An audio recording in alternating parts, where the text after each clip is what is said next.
Assalamualaikum warahmatullahi wabarakatuh.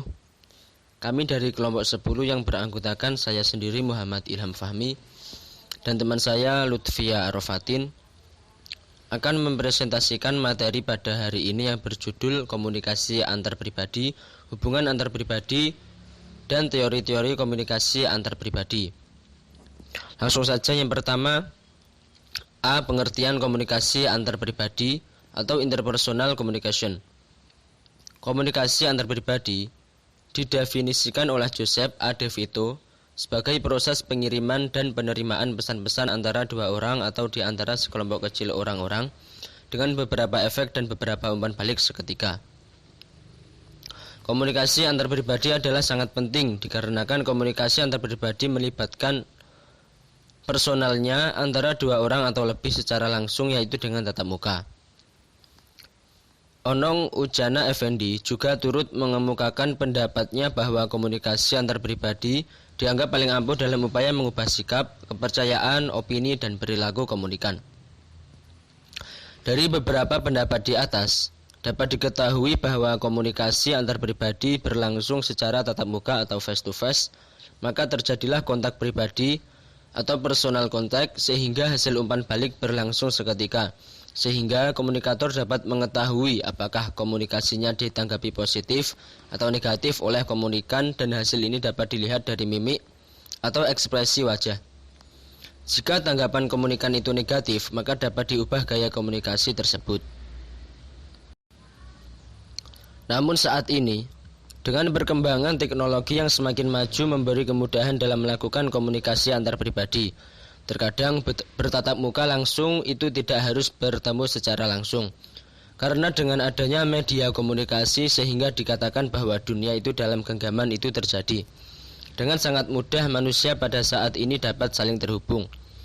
Pendapat lain dari Wijaya mengatakan bahwa komunikasi antar pribadi merupakan proses pengiriman dan penerimaan pesan di antara dua orang atau di antara sekelompok kecil orang, dengan berbagai efek dan umpan balik. Pendapat lain lagi seperti Mulyana mengatakan pemahaman tentang komunikasi bertatap muka langsung harus diawali dengan pembentukan konsep diri. Selanjutnya, hubungan antar pribadi akan dijelaskan oleh teman saya Lutfia Arofatin. Kepadanya saya persilahkan. Selanjutnya di sini saya akan menjelaskan tentang B. Hubungan antar pribadi. Hubungan antar pribadi adalah hubungan yang melibatkan perasaan antara dua individu atau lebih.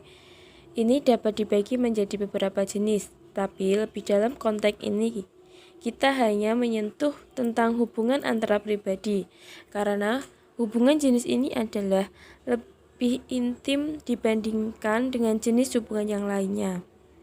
Selanjutnya, ada juga syarat penting dalam hubungan antar pribadi personal adalah 1. Hubungan ini merupakan hubungan bilateral di antara dua orang. 2.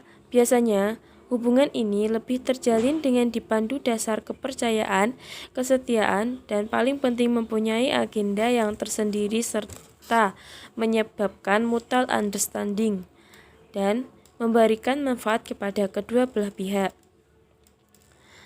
Menurut Will Scott, kita memiliki 3 kebutuhan sosial dan alasan untuk memulai dan mempertahankan hubungan dengan orang lain, yakni keikutsertaan, perlu untuk berinteraksi, membentuk persekutuan, dan hubungan antar pribadi.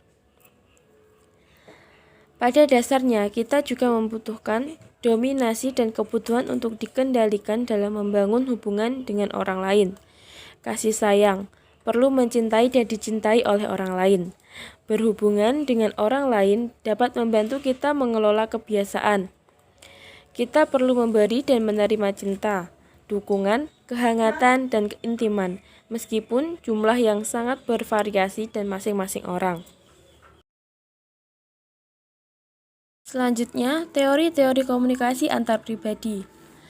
Dari tinjauan teori-teori komunikasi antar pribadi, interpersonal communication di atas, dan JJ dalam bukunya yang berjudul Teori Komunikasi menyatakan bahwa secara umum komunikasi antar pribadi dapat diartikan sebagai suatu proses pertukaran makna antara orang-orang yang saling berkomunikasi. Pengertian proses mengacu pada perubahan dan tindakan action yang berlangsung terus-menerus. Komunikasi antarpribadi juga merupakan suatu pertukaran, yaitu tindakan menyampaikan dan menerima pesan secara timbal balik. Sedangkan makna, yaitu suatu yang dipertaruhkan dalam proses tersebut adalah kesamaan pemahaman di antara orang-orang yang berkomunikasi terhadap pesan-pesan yang digunakan dalam proses komunikasi. Dari definisi komunikasi antarpribadi, interpersonal communication, yang telah diuraikan di atas, komunikasi antarpribadi merupakan suatu proses yang sangat unik.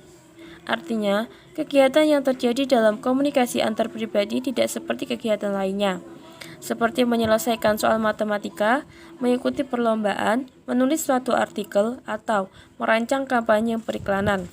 Komunikasi antarpribadi melibatkan paling sedikit 2 orang yang mempunyai sifat, pendapat, pikiran, dan perilaku yang khas dan berbeda-beda. Selain itu, komunikasi antarpribadi melibatkan di antara pelaku dalam komunikasi. Sekian presentasi yang dapat kami sampaikan. Kurang lebihnya kami meminta maaf. Subhanakallahumma bihamdika asyhadu an la ilaha illa anta astaghfiruka wa atubu ilaik. Assalamualaikum warahmatullahi wabarakatuh.